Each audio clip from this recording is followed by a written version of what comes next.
right. Welcome, everybody, to the 2020 PGA Championship here at TPC Harding Park in San Francisco. We're pleased to be joined by four-time PGA champion Tiger Woods. But really quick, before we get started, for those of you interested in asking questions from afar via the Media Hub, please raise your virtual hand, and we'll do our best to balance questions from both our media on-site and joining us remotely. Welcome, Tiger. This is your 21st PGA Championship, and you have a little bit of history here at this golf course, winning in 2005, of course, and going undefeated in the President's Cup. So is it safe to say you have a good vibe with the course, but also golf in Northern California back to your college days? Yeah, I mean, I played it before the redo, and so they've come a long way since then and made a championship site. I was fortunate enough to have beaten John in a playoff, and then had a great President's Cup under Captain Freddie. So this brings back great memories of coming up here, playing, whether it's here at Harding or SF Club, Olympic, or Lake Merced. We used to come up here and do qualifiers all the time. That's cool. Let's go right out here on site with PGA Championship pool reporter Jeff Babineau. Jeff? Hey, Tiger. Yeah. 4 rounds since the restart. How ready do you feel coming in here? I feel good. Excuse me. Yeah, obviously I haven't played much competitively, but I've been playing a lot at home. So I've been getting plenty of reps that way. Just trying to get my way, back into this part of the season. This is what I've been gearing up for. We've got a lot of big events starting from here, so looking forward to it. This is going to be a fun test for all of us. The rough is up. The fairways are much more narrow than they were here in 09, and don't ask me for the routing because I'm still getting a little confused with the routing, so still trying to learn that part. Let's go out on Zoom to Lucas Weiss. Lucas, if you could unmute yourself, you were Tiger Woods. Tiger, can you hear me? Yeah, where am I looking? Okay. Thanks so much for taking the time. First question to you is, so many of your major championship wins were... Sorry about it. I muted him by mistake. Lucas, you there? Unmute yourself again, and I apologize. You're live again with Tiger. Hi, Tiger. So many of your major championship wins were defined by just the energy of the crowd. Can you just talk about how weird it's going to be playing in a major without a crowd, and how it will impact you coming down the stretch, given that you're someone who feeds off of that crowd energy? Well, that's an unknown. I don't know if anyone in our generation has ever played without fans in a major championship. It's going to be very different. But it's still a major championship. It's still the best players in the world. We all understand that and going into it. So there's going to be plenty of energy from the competitive side. But as far as the energy outside the ropes, that is an unknown. And hopefully I can put myself in a position where I can be in that position where I can feel what it feels like to have no fans and also coming down stretch with a chance to win. Let's go to Bob at microphone number 2 here on site. Bob? Tiger, a lot different feeling going into the PGA this year compared to after winning the Masters last year. Can you sort of compare and contrast? I mean, is your game actually maybe in a better shape now than it would have been then after all you went through after winning the Masters? Well, after I won the Masters, it was a bit of a whirlwind. We got a chance to go to the White House, my family, and be with our president. And I celebrated winning the Masters for quite some time. Came to Bethpage and played awful. And I felt like Brooksy beat me by like 30 shots in 2 days. So my game is better than it was going to that PGA. And hopefully I can put it together this week. Let's go virtual on Zoom to Michael Bamberger. Michael, unmute yourself, please. Hi, thanks very much. Tiger, you said last year that you were working on a book. I understand you're working with the same writer who helped Andre Agassi and Phil Knight with their books. I hope that's correct, because that guy's a genius. I'm wondering what the process is like for you, and I'm wondering if you take any inspiration from what Michael Jordan did in The Last Dance. Well, it's been insightful and one that I've enjoyed the process of looking back on some of the stories, and been a lot of fun. Let's go here on site. Microphone number 3. Tiger, Ron Krejcik from the San Francisco Chronicle. You were asked a little about the crowd and the noise. When you played here in '05, you described it as one ear was half deaf as you went back to the tee for the playoff. I mean, it was electric, I think was the word you used. Yeah. I'm curious, the contrast of no fans here at a public course where you've played 2 times and it's been very loud. And my second question is just the Sandy Tatum statue, and if you've seen that and what you think of his legacy given your Stanford ties. Yeah, I've knew Sandy before I even entered college. 'Cause I played the U.S. Junior here up at Lake Merced when I was 14, and got a chance to meet Sandy then, and knew the process when I was in college of what he's trying to do here, and he's the one who single-handedly turned this golf course into what it is now. What was the other part of your question? Well, just the noise. The noise. You experienced here Well, those 2 times. Well, considering that one, it was a team event where it's very bipartisan. It's us against the internationals, and then you couldn't have put 2 of the more, I guess, crowd-drawing people together at a playoff, whether it's myself and John Daly. So it was loud. The people were into it. And it was a lot of fun. I still look back on it. I just didn't want it to end the way it ended in that playoff. I think that the way we were playing, we should have continued. It was just a unfortunate way to end it. Let's go out on Zoom to Brian Wacker. Brian, please unmute yourself. You're a Tiger. Hey, Tiger. Obviously, the weather forecast for this week, temperatures are cool. How does that impact you in terms of swing preparations and so forth, and just dealing with that in general versus what would normal weather? Well, I think that when it's cooler like this, is just make sure that my core stays warm, layering up properly. I know that I won't have the same range of motion that I would when it's back home in Florida, where it's 95 every day. That's just the way it is. I caught talking to some of the guys yesterday.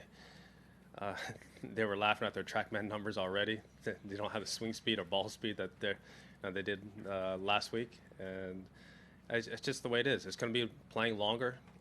It's heavy air, whether the wind blows or not, but it's still going to be heavy. The ball doesn't fly very far here.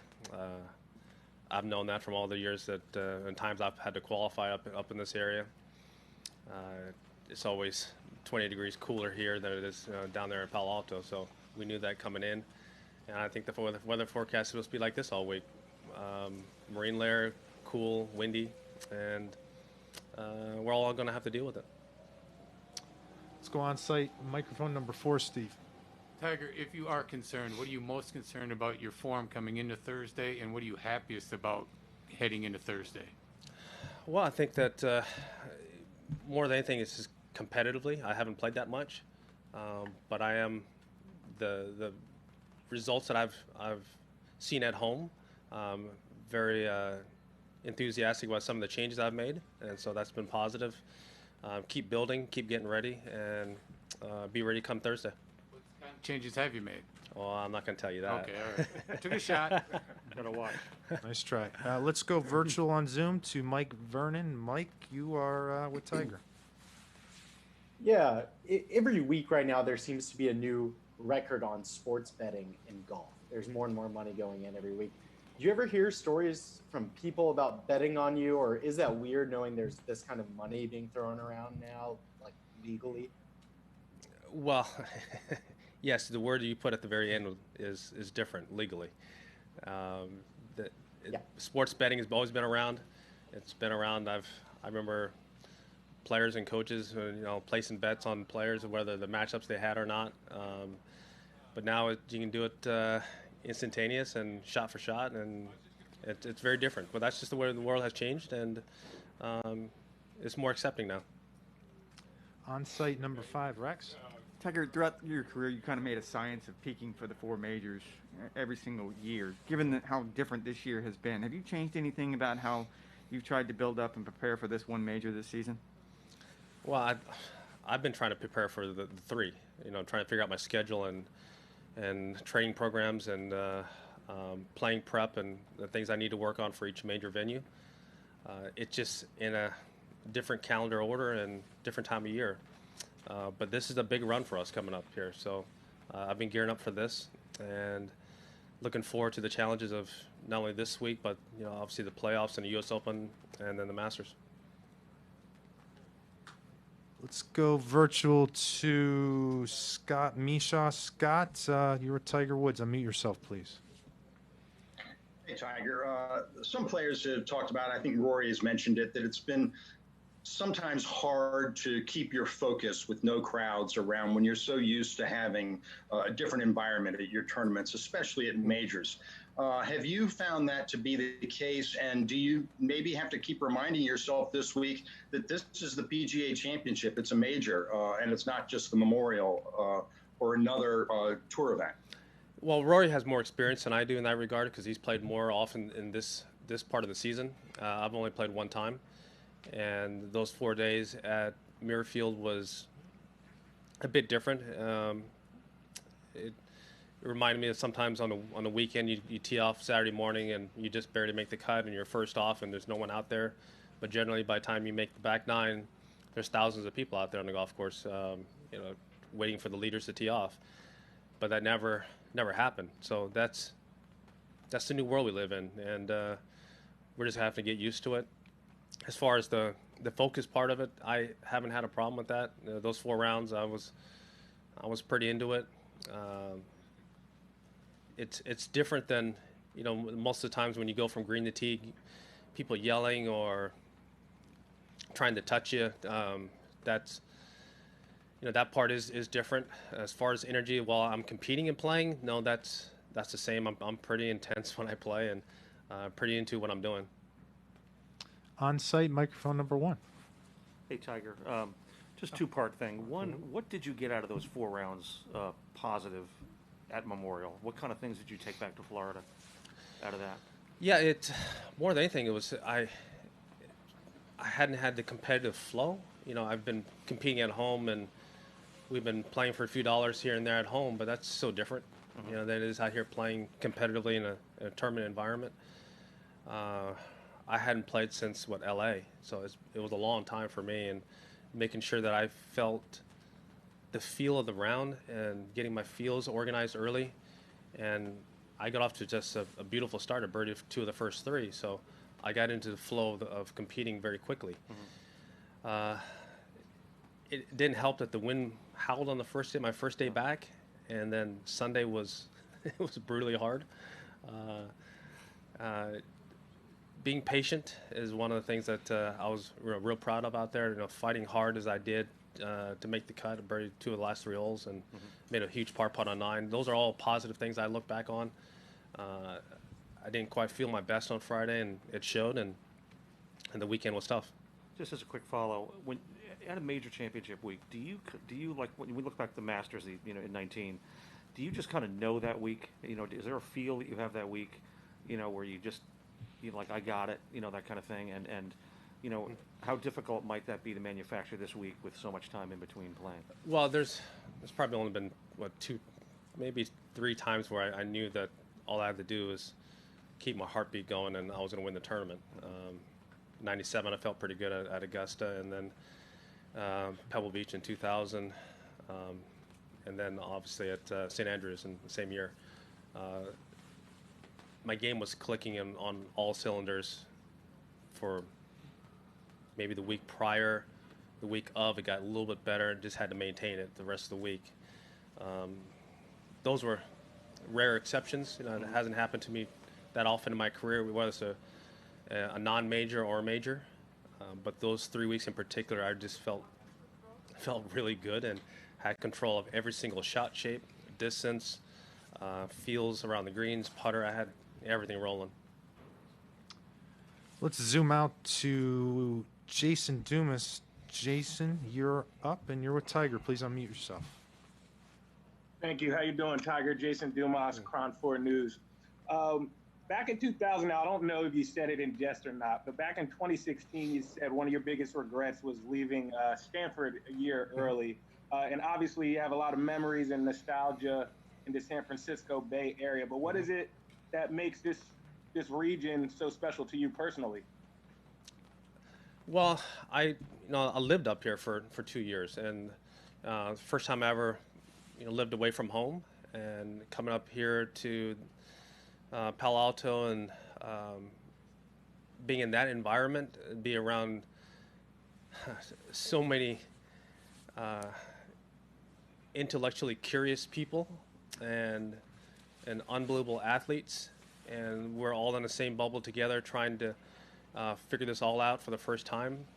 It was a very unique experience and one that I thoroughly miss. And then coming up here, all the qualifiers that we had to play up here, whether it's here at Harding or it's Lake Merced or SF or Olympic, those were some great qualifying rounds.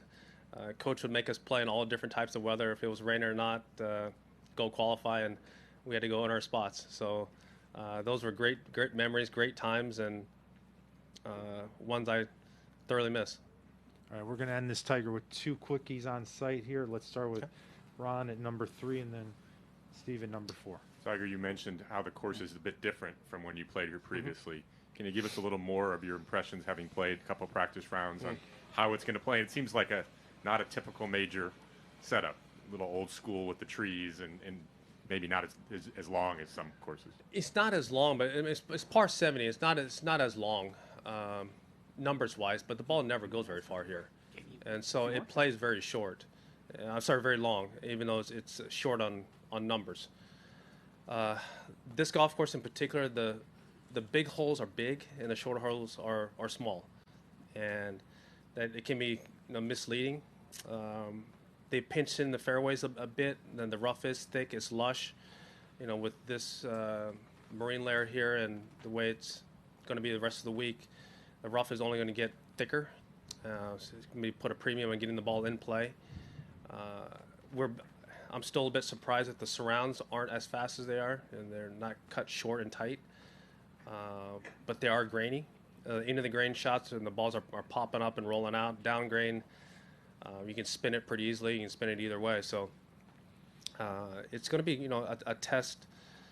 With the overhang of these cypress trees and the ball, maybe a couple lost balls here. Cut a corner and the ball hangs up, and that could happen very easily here, and has happened, and I'm sure it will this week as well. Have you ever had a ball in the tree here? Oh yeah. Not here. Any memorable moment? I've had a few at Lake Merced. I mean, that's one of the tightest golf courses, the most claustrophobic places I've ever played. I've lost a few there. Thank you. Okay, last one, Steve. We'll wrap it up right here. What chances do you give yourself this week? I mean, can you win this week? Of course. That's enough. Short and sweet. Tiger Woods, thank you for being